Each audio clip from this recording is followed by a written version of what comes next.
welcome back to Hammond's Upholstery. Let's have a walk through, see what's going on. It looks like it's autumn here now, so it's no scope in it. Hoodies on, dogs in the van. Let's take a look, see what's going on. Right, okay. Cushions. This is just a single pad. To go back to the customer in green velvet, we've got lots of cushion here. These two very large ones I've got to make the covers for. I don't think I got the fabric in for them yet, but they need to get done. Then we've got a stack of cushions here. They're dotted all around the place. Again, I'm waiting for the fabric from Warwick for that one for certain. We've got two outside chairs. Now, there's the original pads, but the customer doesn't like them, so he wants two cushions going on there. We got some dining chairs, or pair of dining chairs and a footstool. Mr. Gabbins, your cushions are in stock. We've tried contacting you. We need to get them made up for you. Window seat cushions. As you can tell, there's a lot of cushions at the moment, not a lot of actual sofas or wing chairs upholstery. That's the rest of the cushions that go with these ones over here. We've got these 4 pads, which I'm going to be getting on with shortly. You may or may not see them in this video. And then there's this bar stool, I believe, or is it a chair? I can't remember. Anyway, very important client. Dad. It's for me, Dad. I think it's just the one chair that's had the wear, but the padding on the front edge here, when he's sitting on the chair, I can feel it here when I just push him down. Now, let's spin you around and show you what I mean. So, I don't know if you can see that there. You can see the foam's dropped away. It's collapsed on this front edge. The webbing in it is quite soft. It's a shame because they're not bad, the chairs as such. The bottom is velcroed on because I believe these are self-assembly at home, come flat packed from the manufacturer. So it's got plenty of webbing in there. It's even got canvas in there. I suspect that the foam is what the issue is with this, but we need to disassemble the chair, remove the cover and have a look at that. So that's what I'm going to be on with, which you're going to get to join me with. But first off, it's time for a cup of tea and a flapjack, and then I'll come back to you and we'll crack on with this chair. But I need to get it disassembled. It's the first thing to do with it. Then remove the cover and then have a look what's going on with the foam, and replace the foam in it as necessary. I think the webbing's okay in the canvas, but we'll know more when I get to see the state of the foam. So yes, this week, lots of cushions, lots of sewing, but I'll try and show you what I can, what we're on with. Okay, back soon. So that was a palaver getting this thing to bits. I'll spin the camera around and show you exactly what was going on here. Right, there's the screws and the fixing blocks that I had to take out, all out of this back edge here to get the seat separated from the back. Yeah, there you go, but it is apart. So now I can theoretically get the cover off to replace the foam, but we've got all sorts of Velcro and stuff around here that's going to need to come off. As I say, the webbing's not bad. I think the foam that they've used, I'll show you for certain, but anyway, I think the foam that they've used is poor quality, low density foam. A lot of these companies do that. It's a cost-saving exercise over a firmer density foam. I'm sure when they did the prototype it would have had the firmer foam in it, but to help keep the cost down when they're doing thousands of these, profit margin up, they use cheaper materials in it. So anyway, I need to unpick all this all the way around here and remove this to be able to get the cover off to remove the foam. So I'll come back to you and show you what the foam is. But at the moment I've got to do a lot of unpicking. So let's try and get the camera set up somewhere, and hopefully you can join me for that.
Hey, right, what we got going on here?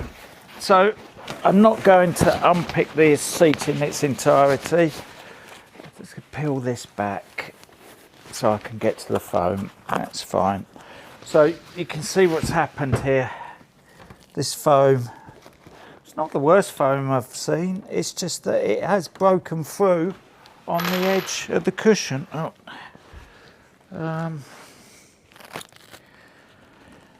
Yeah, tricky one.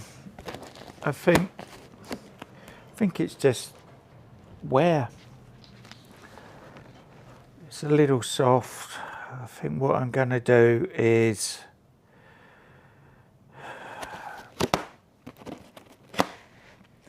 do you know what? There's not much wrong with it other than this is worn. I wouldn't say it's a fault with anything. The foam is a soft, low density foam. The webbing is in there, but it's not completely stretched out. So I think it's a case of replacing the seat in its entirety. I've got to replace the webbing and the foam. But first off, all these staples around here, I need to get them out before I start cutting my finger. So it's time to fire up the grinder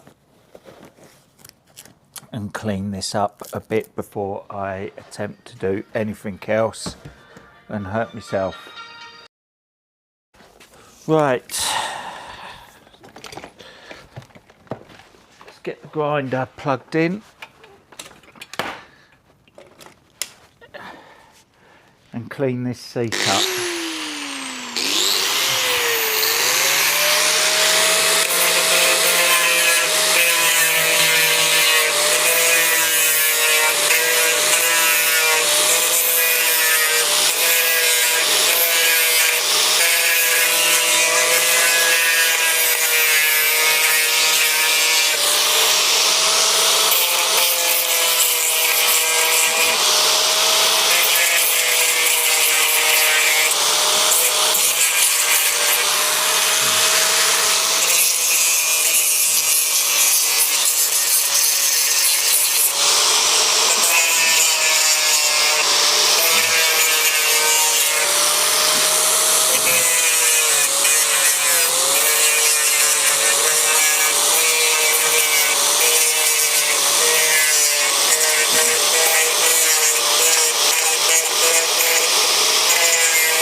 Right, it's not perfect, but it's certainly good enough for me to be able to handle it now without fear of doing myself too much damage.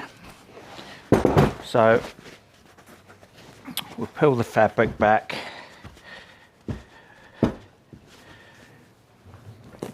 And we'll get this foam off.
Right, there's the foam.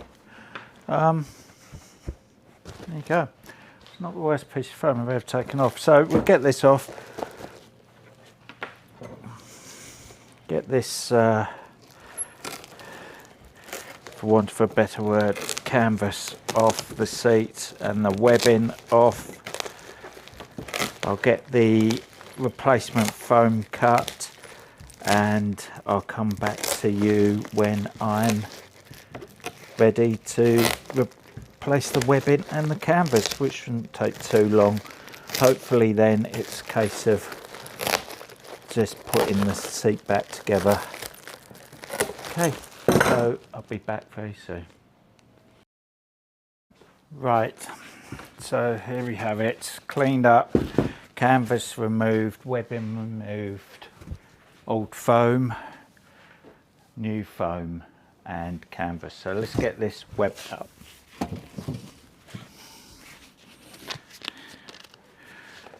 We'll put a few more webs in it than it had, just to help with the longevity of it. Fold the edge of the end of the web over.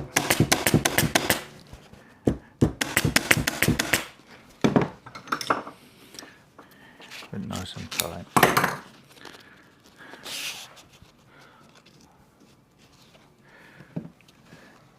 So I'm not worried about putting the web in too close to the edge because you're not sitting on the edge, you want the support in the centre.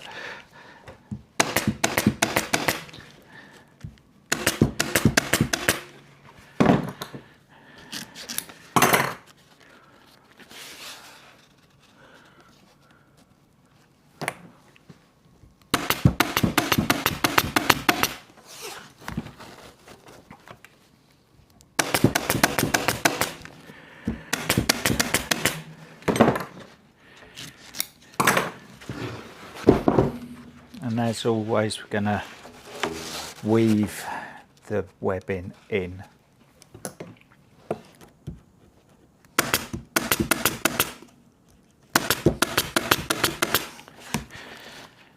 Again, this will have 3 webs from side to side, 3 from front to back. The usual rule of thumb is the gap between the webbing.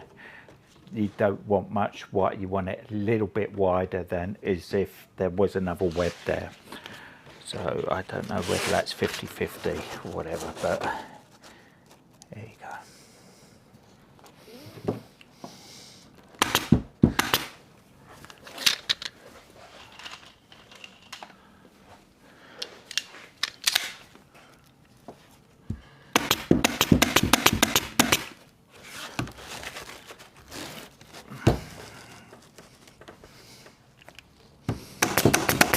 And of course, as this is a seat, this is seat webbing. There are different stretch ratios for webbing.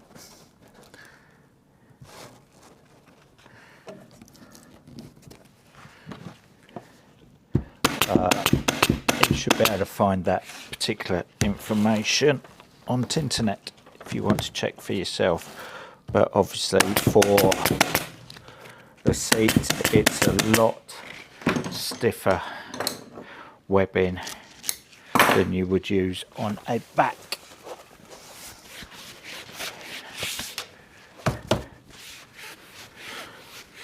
So I don't think the original webbing was that bad, but that's certainly firmer. So that's going to be an improvement. Canvas next.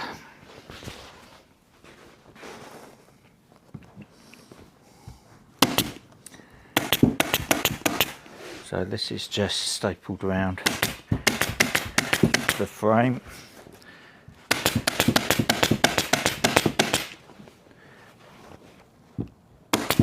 Prevent any of the stuffing from going past the webbing, falling out of the chair. It does add a little bit of support as well. That certainly shouldn't be relied on. The seat platform entirely on its own. Except for in some cases, it's the old-fashioned deck chairs and the likes. But the fabric they used was a canvas. Basically, that didn't stretch. This would stretch and tear. It's not meant to be a platform without any additional support.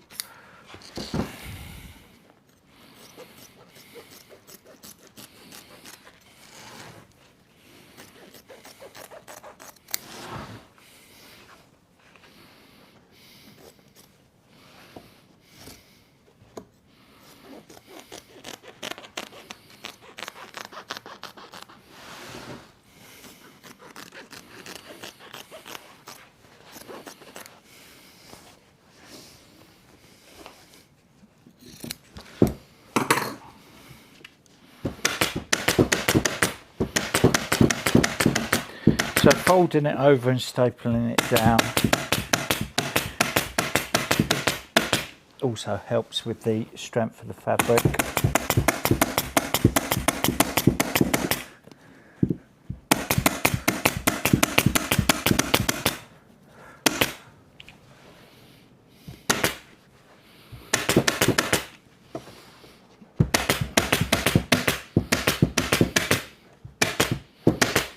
Okay. Foam now, the foam we're putting on is a lot thicker than the foam that was originally here. Let's cut this, so dissect it, so we can hopefully show you what, it gives you a better, show you how thick the original foam was. So,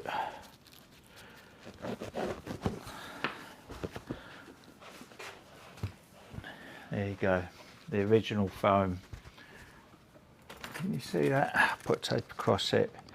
I'd estimate that originally that was a 2-inch foam in the centre, and this we're using is a 2-inch foam. So the thickness, so the seat height and so on shouldn't change so much, but the density of the foam, I don't know if that comes across, is a lot firmer. This is a lot firmer than the old foam. So let's staple that on. Going to clip it down, go about halfway through the foam on the edge, and clip that down. That helps bring the edge down to create a roll similar to what the original seat had.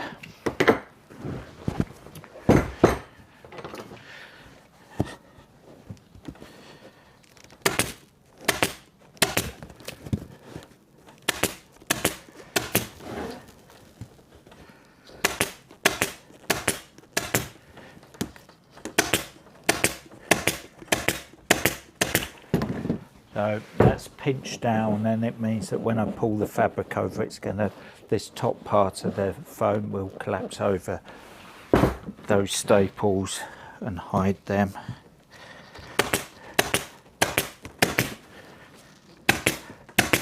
Oh, run out of staples.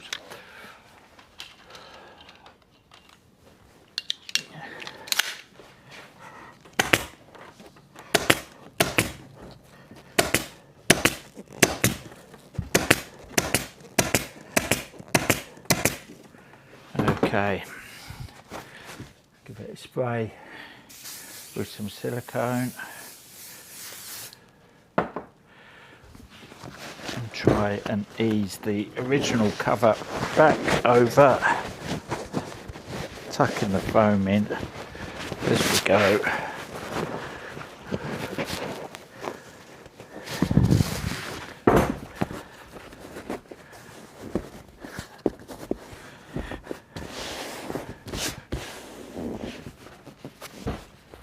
You can see the difference now. See how much further this is up here because of the new foam. So we need to pull this over, ease it over with my hand.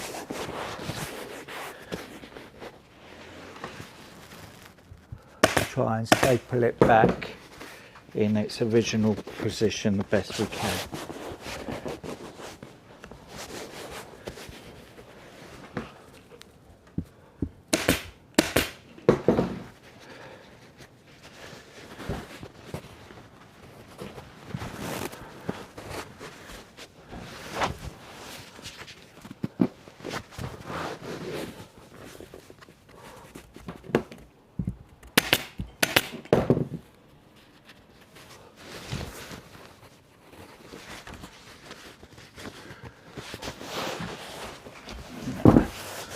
Sorry, I'm going to have to put it down here to squeeze it over.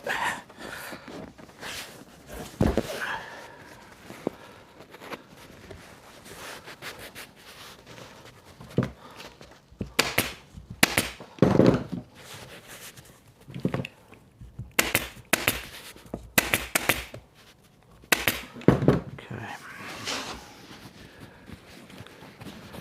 Sides. And there was a pleat.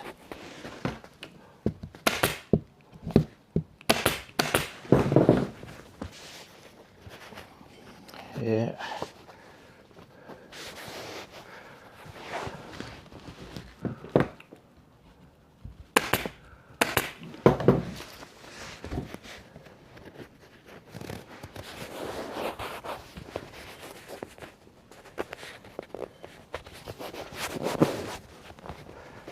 Pleat is concealed by the back.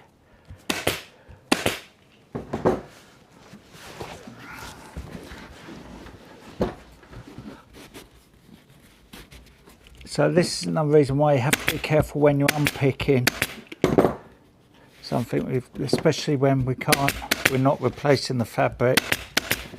We've got to try and get it back on. We don't want to make it any more difficult for ourselves than it already is by damaging the fabric. It's a risk we take at this point. Back edge. Okay, so far so good.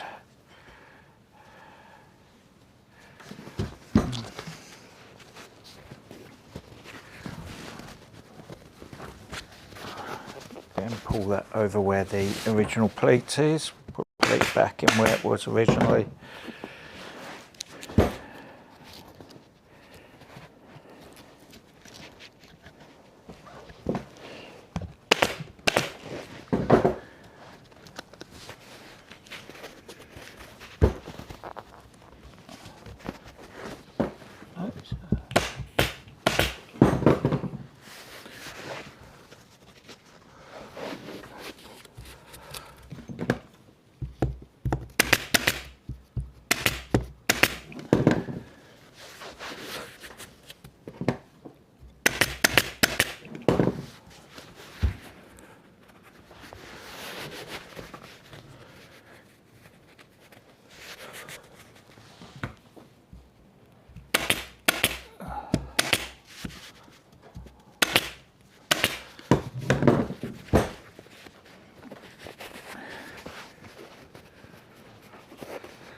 pull it.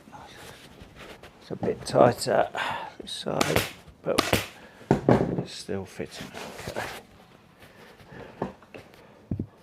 If we'd used a much thicker foam than original, we may not have been able to get that original fabric back on, and that wouldn't have been good. Right, so that's a lot firmer.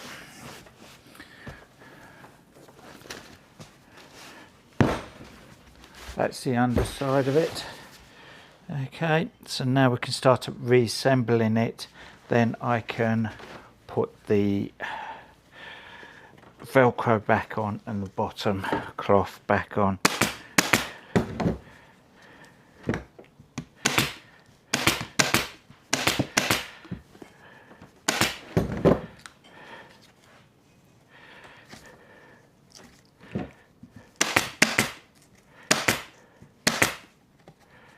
Okay.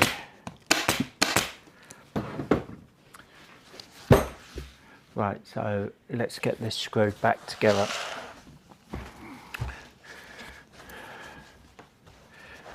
Okay. Got some very long Allen bolts to start with, and these fit into these fixings here. We've got two here.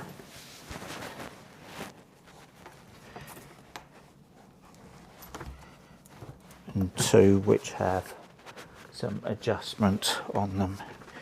Start them off by hand.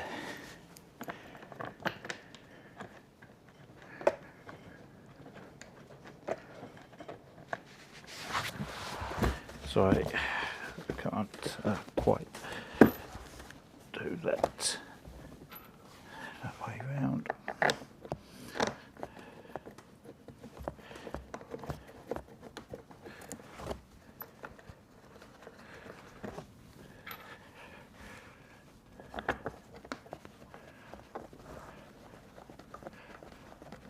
Okay, so that's two of them. I'll get the other ones bolted up and I'll come back to you when it's all bolted back together. Okay.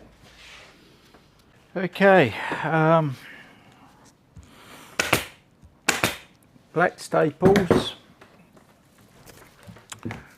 Now to put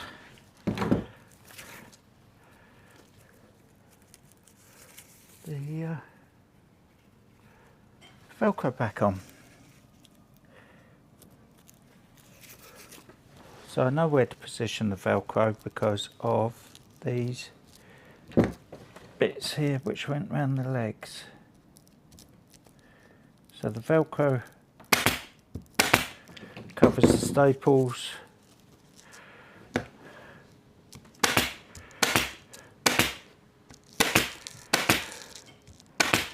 And it allows you to fix the bottom one. So it does two jobs.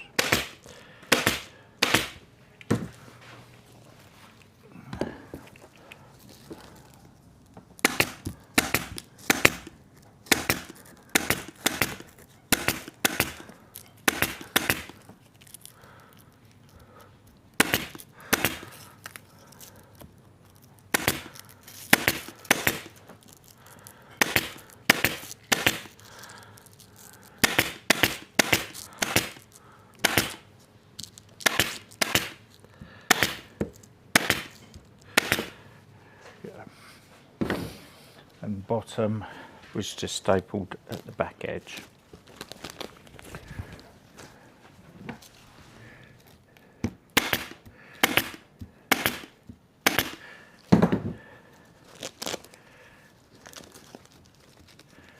So we'll attach the Velcro to the Velcro before we staple the back edge, then we know it fits.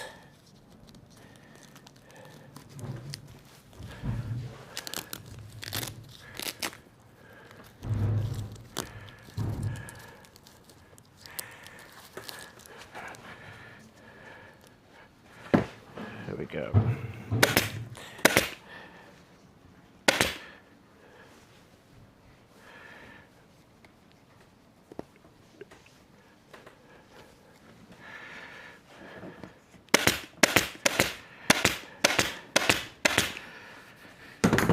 that is my cue for a cup of tea. There's the original fire label. I seem to have knocked the maker's label onto the floor. So if you have a stool from Bentley Designs and your seat is collapsing, you now know what's involved with repairing that.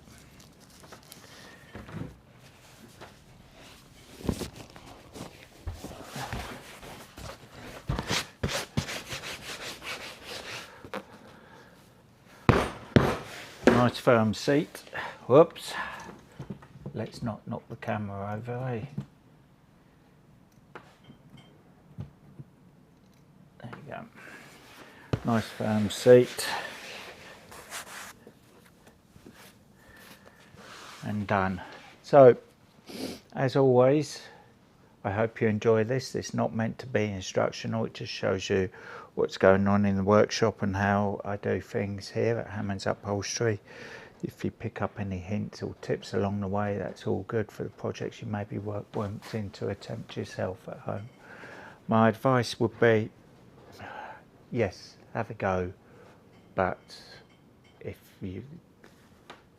you're always going to be better getting it done by a professional. Might cost you a little bit more, but the job's going to be right first time. Okay, so as always, hope you enjoyed this. We'll keep putting the material out there, and I'll see you in the next one. So goodbye for now. Bye bye.